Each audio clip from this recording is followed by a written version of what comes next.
In the world of archaeology, various curious artifacts have been found, and today we're going to talk about some of them. Chatting with a friend in Finland, he told me about some interesting ancient relics, so I decided to investigate. These are objects made of gold, which are little known and extremely interesting. The Goldene Hats, also known in German as Goldene Hut. What you see in this picture are the 4 conical gold hats that date back to the Bronze Age, which is more than 1400 years before Christ. They are truly exceptional, as only these 4 complete or partially preserved examples are known, all of them from Western and Central Europe. But where exactly were these objects found? Who made them and how? What was their purpose? Well, let's find out together in this video. Before we continue, please don't forget to like the video, subscribe to this channel and share it with your friends. Thanks. These super cool artifacts were made from hammered gold sheets. They have decorations made with punches and decorative bands. The gold sheet is very thin, ranging from 0.25 to 0.8 millimeters thick. They were made without seams from a single sheet and decorated using the repoussé technique. They feature repeated patterns like concentric circles, dots, rosettes, crescent moons and other symbols, all arranged in horizontal bands that go around the piece. It's thought they were ritual insignias, maybe connected to the sun, or even tools for telling time, like very complex calendars. Of the 4 known ones, 3 were found during digs, 2 in southern Germany and 1 in France. The 4th, called the Berlin Gold Hat, showed up on the antiques market and was bought by a museum. Now, let's get to know each of them. Come with me. The Schifferstadt hat, or Schifferstadter Goldhut, was found in 1835 near Schifferstadt in Rhineland-Palatinate, Germany. It is believed to be the oldest of its kind.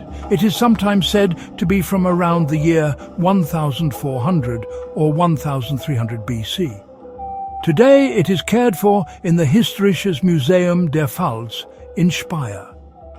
The Avanton cone, or Cône d'Avanton, was found in 1844 in Avanton, near Poitiers, France. A part is missing, probably the brim, and what remains of it is about 55 centimeters high. You can see it in the Musée d'Archaeologie Nationale in Saint-Germain-en-Laye. The Ezelsdorf-Buch gold cone, or hat, was found in 1953 in Bavaria, between Ezelsdorf and Buch. It is the tallest that has been reassembled, with a height of about 72 to 88 centimeters, depending on how it was assembled, and it weighs very little for its size, about 300 grams. It is in the Germanisches National Museum in Nuremberg. The Berlin Gold Hat, or Berliner Goldhut, is the best preserved in its form. It appeared in an antique market in 1996. By comparison with other things, it is believed to be from the end of the Bronze Age, between the year 1000 and 800 BC.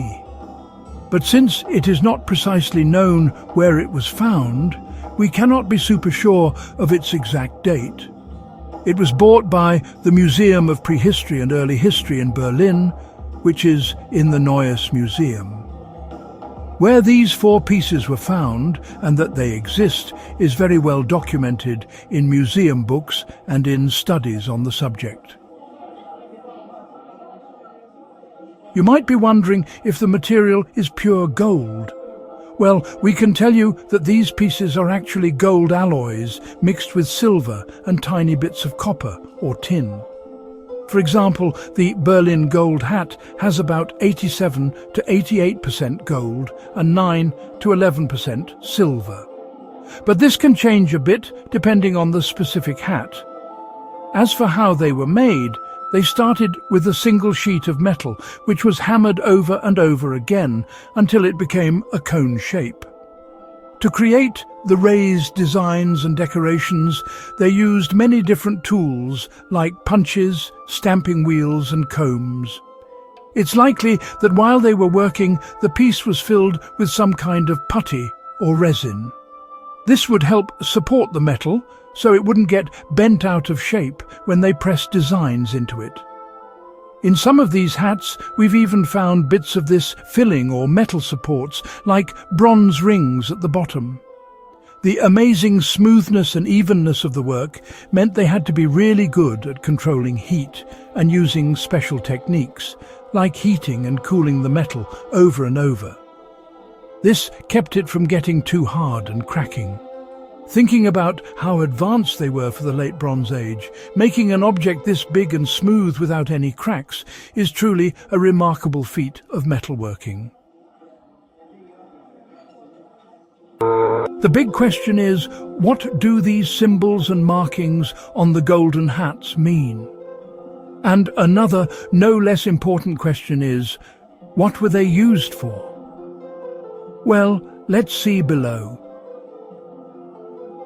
The surfaces are divided into clearly defined bands, and well, each band regularly repeats a pattern. Concentric circles, discs, dotted bands, spoked wheels, little moons, eye-shaped designs, and even tiny cones in Ezelsdorf. This repetition, which seems quite organized, has led to ideas that these signs aren't just pretty decorations, but have a hidden meaning. That is, they stand for numbers or units of time. The most detailed study has been done on the Berlin hat because it's complete, which makes it possible to count and look closely at the bands.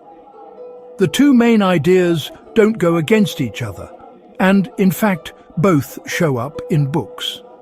The shape, a cone-shaped cap or hat with an oval bottom, and the careful way they were treated, like burying some pieces on purpose, suggest they were special headwear used by important people, priests, leaders or wise folks connected to sun or star rituals. Old drawings, like a cone-shaped head in the Kivik rocks in Sweden, have been used to compare with these hats. A big group of recent studies, which involves counting the bands and symbols, using math and figuring out cycles, has suggested that the decorations hide a moon and sun calendar.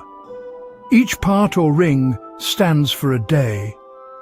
Putting these elements together and adding them up would allow for counting lunar months, solar years and longer cycles, including ideas that could point to 19-year cycles or periods of 57 months, as some experts have described. This idea has mainly been used for the Berlin hat, the only one that's complete, and has been supported by several researchers in archaeoastronomy and prehistory. However, not everyone agrees. Some experts say that the calendar function is possible but hasn't been fully proven yet. But who actually made these gold artifacts? Well, it's believed that the golden hats were made by cultures from the late Bronze Age, between 1400 and 800 BC. Even though there isn't one single name for the people who made them, archaeologists connect them to the cultures of the tumulus period and also the Urnfield culture, who are thought to have lived in Central Europe, Germany, Austria, Switzerland and eastern France between 1300 and 750 BC. These people had some special traits, for example. They cremated their dead and buried them in urns. They were also societies with different levels, having religious leaders. They were good at working with metal, especially bronze and gold, and it's very likely they used sun symbols and ritual calendars. The people who created these objects knew a lot about the cycles of the sun and moon. These cultures were part of the spread of Indo-European peoples. They didn't have writing, but they left behind clues in ritual objects, weapons, and burial sites. In newspapers and popular stories, the golden hats have been shown as wizard hats or sun crowns, which honestly really captures people's imagination, with exciting headlines like "Hats of Ancient Wizards." This media attention often focuses on how strange and amazing they are, and it's true, even today, these golden hats are still a big mystery for science. The golden hats are one-of-a-kind items, and because there aren't many of them and the historical information is incomplete, it's smart to be careful. Many questions are still unanswered. Now it's your turn to join in. Do you think these objects were used for some kind of ceremony? What secrets do the strange, unreadable symbols on them hold? Leave your thoughts in the comments on this video, and let's start a discussion. Please don't forget to subscribe to the channel and hit the notification bell, like the video, and share it with your friends. It costs you nothing and will help us a lot. And don't forget, do good without expecting anything in return. Until next time.